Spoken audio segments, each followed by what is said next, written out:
Dear students, आज physics 9th chapter number 3 इसके numerical समझा रहा हूं मैं आपको। ये फर्स्ट न्यूमेरिकल है।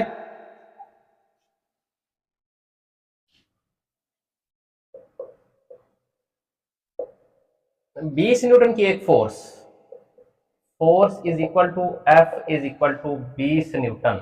20 न्यूटन की एक फोर्स जिसम को 2 मीटर पर सेकंड की एक्सेलरेशन से हल्का देती है। यह acceleration is equal to A is equal to 2 metre पर सेकेंड। अब जिस्म का मास फाइंड करना है। m इज इक्वल टू ना मालूम। हम जानते हैं कि हमारे पास फार्मूला होता है न्यूटन के दूसरे कानून की रूप से, F is equal to M A. F हमारे पास है 20 न्यूटन, इसकी जगह पे 20 लगा दिया। m फाइंड करना है। एक्सेलरेशन a था 2, इसका भी और 2 लगा देते हैं। ये 2 के साथ cancel. m is equal to 10 kg। ये हमारा आंसर है। अब इसका दूसरा न्यूमेरिकल है 3.5। एक जिस्म का वजन is equal to W is equal to 147 newton है। अब जिस्म का मास क्या होगा? जिस्म का mass is equal to m is equal to ना मालूम, जबकि ग्रेविटेशनल एक्सेलरेशन G की कीमत है 10 मीटर पर सेकेंड। हम जानते हैं कि इसके लिए हम वजन का फार्मूला लगाते हैं, W is equal to mg। अब W है हमारे पास 147, तो m फाइंड करना है, G है 10, इसका ओवर 10 लगा देते हैं, इसका भी ओवर 10, ये 10 के साथ cancel. This implies m is equal to 14.7 kg। Mass का यूनिट किलोग्राम होता है। अब तीसरा न्यूमेरिकल है 3.6। 10 किलोग्राम मास के जिस्म को जमीन से गिरने के लिए रोकने के लिए कितनी फोर्स दरकार होगी? अब जिस्म का मास है m is equal to 10 kilogram.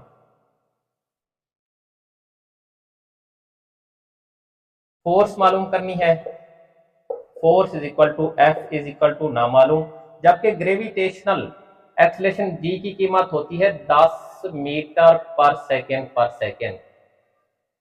हम जानते हैं कि हमारे पास फोर्स का फॉर्मूला F बराबर है W बराबर है mg, यानी F is equal to m हमारे पास है 10, तो G भी 10 है। F is equal to 100 newton, force का यूनिट न्यूटन होता है।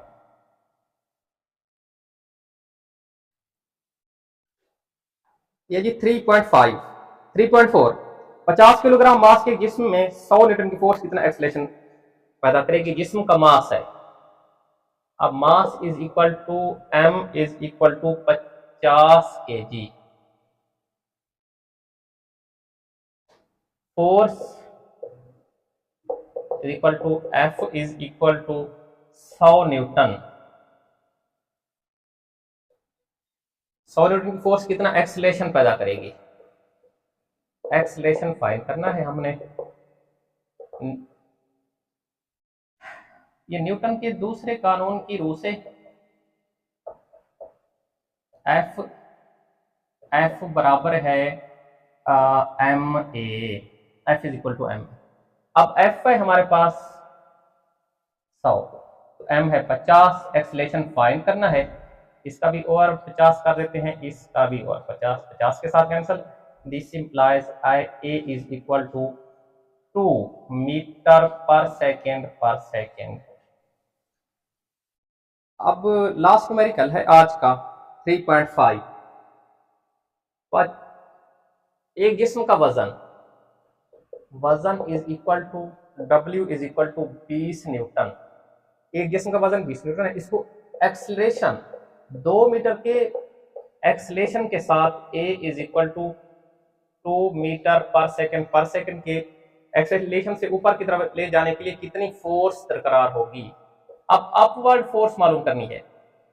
अपवर्ड फोर्स मालूम करने से पहले हमें 2 चीजें मालूम करनी होंगी। एक तो हमें m मालूम करना होगा, उसके बाद नेट फोर्स भी मालूम करनी होगी। सबसे पहले हम m मालूम कर लेते हैं। m मालूम करने के लिए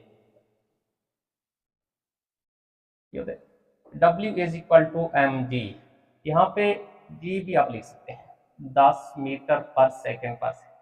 अब W है हमारे पास 20, m तो फाइंड करना है, g है 10, इसका भी ओवर 10 लगा देते हैं, इसका भी ओवर 10, 10 के साथ कैंसिल, यानी m is equal to 2 kg। ठीक है, अब नेट फोर्स मालूम करते हैं। नेट फोर्स मालूम करने के लिए